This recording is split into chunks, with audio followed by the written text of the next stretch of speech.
Hello everyone, my name is Luke. Thank you for clicking on one of my videos. Today we will be talking about how shields change everything in Bioshock Infinite. Let's get started. Let me tell you a story. Call of Duty United Offensive was released as an expansion pack to the original Call of Duty on September the 14th, 2004. The first level puts you in the boots of Corporal Scott Riley right in the centre of the Battle of the Bulge in December 1944. Riley and his platoon are on patrol looking forward to getting back to base and enjoying some hot chow.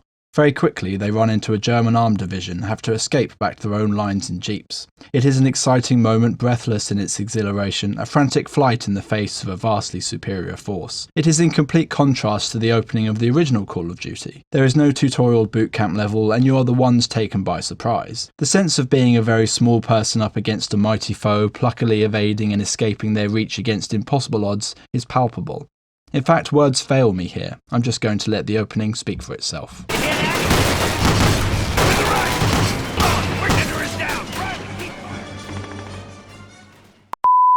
Health systems are almost as old as video games themselves. Health is a mechanic whereby you spend points in exchange for progress through the game.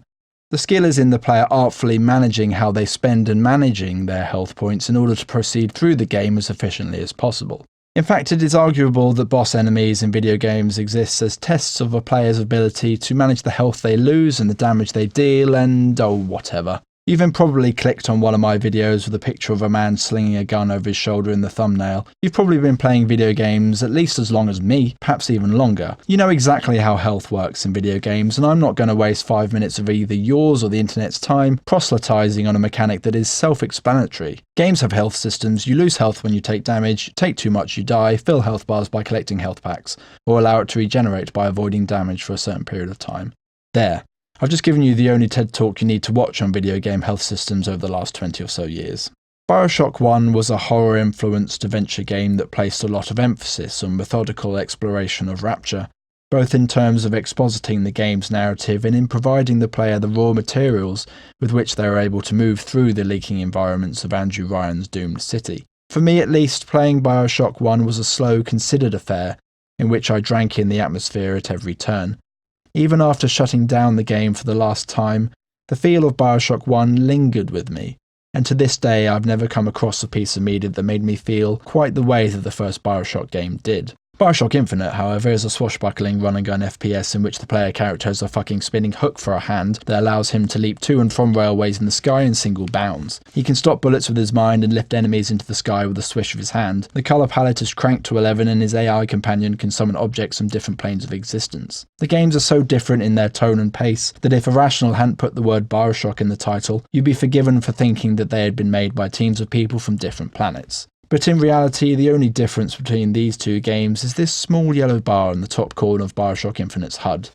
Bioshock Infinite uses a system very similar to the first Halo game, where there is a health bar as well as a shield bar. When the shield bar is depleted, the player takes damage to their health bar until the shield bar regenerates after the player avoids damage for a certain period of time. Health points don't return until the player heals using in-game items. Introducing a shield mechanic makes gameplay move faster, which in turn makes everything else move faster as well. Let me explain. In the first Bioshock game, when the player begins to take large amounts of damage, they will likely move away from the source of that damage and use a healing item, or if they don't have one, scramble to find one. The player is forced out of engaging with the combat mechanics and back into engaging with the exploration mechanics. Combat in general moves at a slower pace because the player is managing their finite healing items and weighing the risk-reward of moving through the environment to defeat the enemy. When combat is over, the player methodically searches for healing items to replace the ones they may have used up and then carries on their way.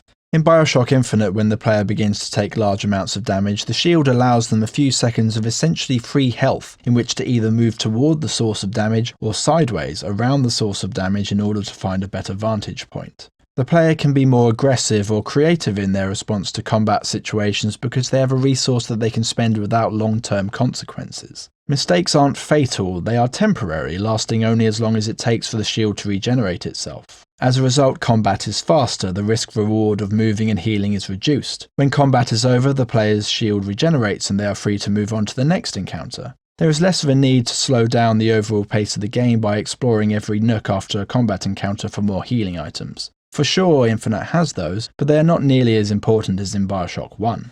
The increased speed of gameplay afforded by the shield mechanic is really the tip of the iceberg in terms of what it allows Bioshock Infinite to be. The examples are almost innumerable, and I want to keep this video to a reasonable length, so I'll only talk about the biggest ones. We'll stick with the gameplay itself for the time being because mechanically speaking shields have the most obvious impact here. I said earlier that Infinite is a swashbuckler, and this word was almost invented to describe the gunplay in this game. Infinite has a wide variety of weapons and abilities named Vigors, Infinite's versions of plasmids from Bioshock 1, and the combination of weapons and Vigors with all of their various upgrades is almost, well...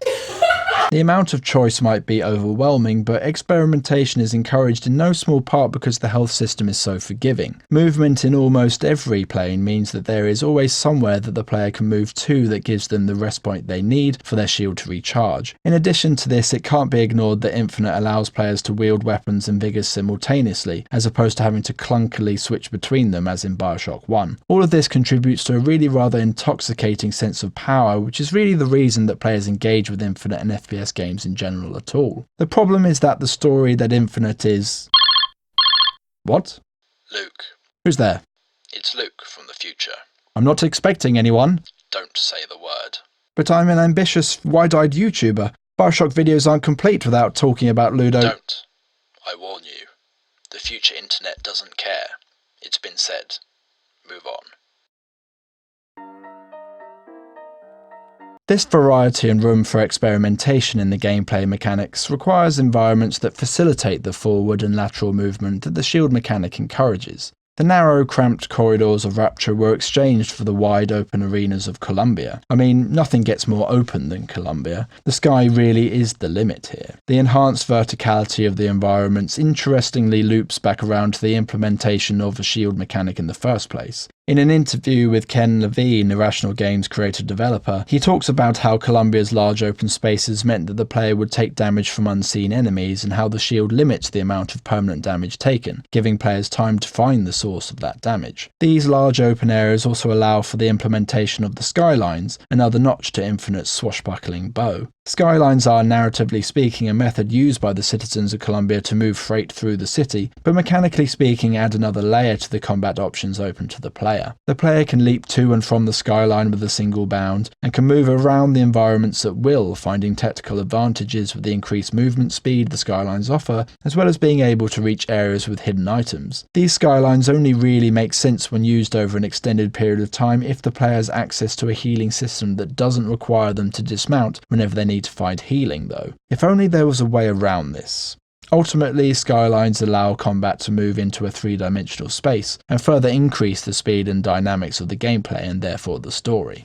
I can't dance around it any longer. The shield mechanics and their impact on the gameplay and environmental design meant that Infinite's story was able to be bigger than Bioshock 1's story, in almost every way. Bioshock 1 was a story of one man, a dead city, and the unbreakable link between the two. Bioshock Infinite is still the story of one man, but the city is very much alive and he has a companion who he has closer ties to than he initially realises. There is time travel, a multiverse, and ruminations on race, capitalism, and the place of America in the world. If anything, there is a greater emphasis on narrative and story than in Bioshock 1, but breakneck speed of the gameplay means that the sheer breadth of topics Infinite touches on have to be introduced and then discarded for the next one at equally breakneck speed. I'm trying my best to stay away from a critique of Infinite as a whole here, but I can't ignore how the gameplay mechanics influence the episodic nature of the game's structure. As the regenerating health page at tvtropes.com points out, the shift to shield mechanics means that players really only have to worry about surviving individual encounters as opposed to a series of encounters. The fights themselves become more like set pieces, battles focused around a particular theme or piece of design,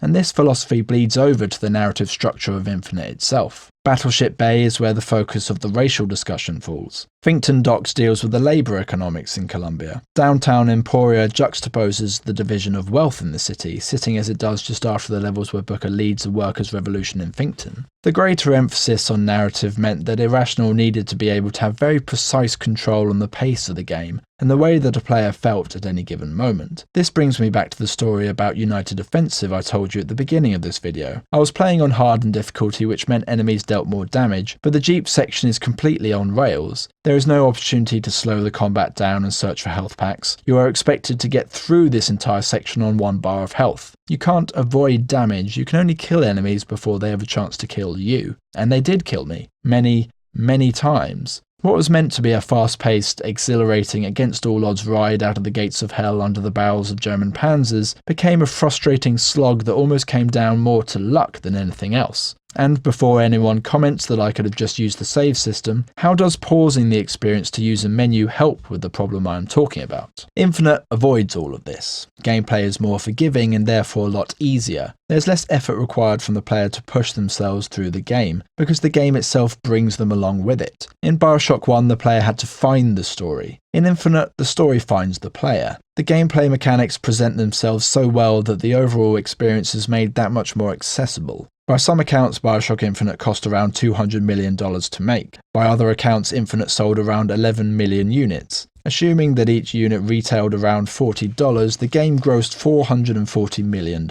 These sorts of numbers are not achieved by alienating potential customers. Bioshock Infinite knew where it was pitching itself, both in terms of its marketing as well as in the gameplay mechanics it was using. Was this a good thing? What was lost in the ambition of Irrational's reach? That is a story for another video. Thanks for watching. Hi guys, thank you very much for taking the time to hear me out. I've had my chance to talk now, it's over to you. What are your thoughts? Did Irrational make a mistake with Infinite? Am I committing the cardinal sin of YouTube writers in finding meaning where there is none? Make your own video responding to mine or on something entirely different. Whatever you choose, I'm excited to see the response. The next video is my final foray into the Souls games, perhaps ever. Next time we will be talking about how endurance changes everything in Sekiro: Shadows Die Twice.